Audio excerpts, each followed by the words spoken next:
So this is our 44-gallon creamer. Creamed honey is a little bit different than what most people understand. You know, what you're seeing a lot of videos on right now is whipped honey.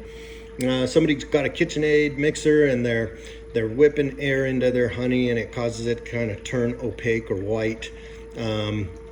Still a great product. It just is not shelf stable. So if you put whipped honey in a jar, typically, unless you keep it refrigerated, super cold, it falls apart. The body falls out of it and the air all comes up to the surface and it separates and turns back into liquid if you just leave it out on the counter. Creamed honey is a little different, and there's a benefit to creamed honey that I want to talk about real quick. Our honey here in New Mexico tends to crystallize relatively quickly. So if we put it in a glass jar and we stick it on the counter, you know, it's raw honey, it's not pasteurized, it's not filtered or heated.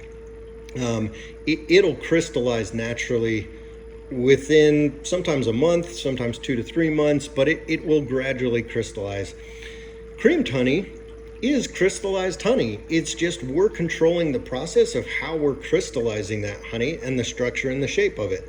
So with this process, we start with a liquid honey. We get it up to about 80 degrees so that there are no crystals in that honey. We want to start with crystal-free honey.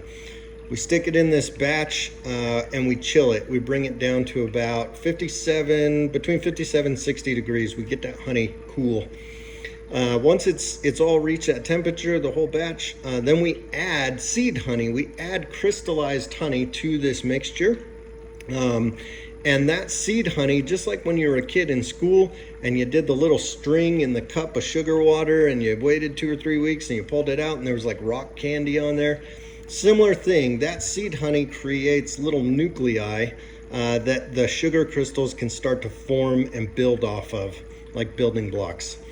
So I love this product just because we're not fighting against the natural properties of honey to try and keep it liquid. We're actually kind of working with the natural properties to create a creamed process that is unique. The customers enjoy it. We do a regular creamed honey, we do a bourbon flavored creamed honey, and we also do a pecan flavored creamed honey.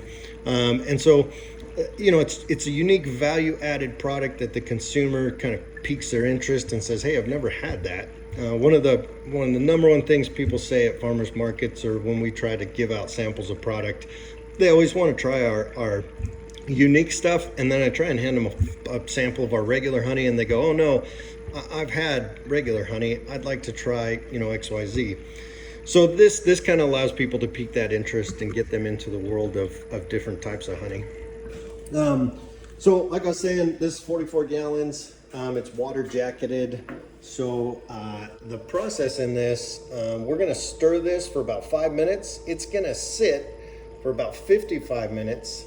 And we're gonna do that at 3 RPM. We're gonna do that 24 times. That's what this cycle is. It's a 24 time cycle. And we do this off and on for about 2 to 3 weeks is what this takes. It takes about 2 to 3 weeks for this creaming process to finish. This is just a small pump with a compressor basically that chills all of that liquid, that water basically that we're pumping through that jacket. And it just circulates it through the back of the tank here. Like I said, pretty easy process. Once we set it, we kind of forget it and let it do its thing and come back in a couple of weeks. And then, you know, we do have to turn off the pump and let it kind of warm up to ambient room temperature in order to pull and bottle off of the bottom spout right there. Anyway, that's our creaming process for our product. Again, I am not beekeeping Jesus. This is just how we do it.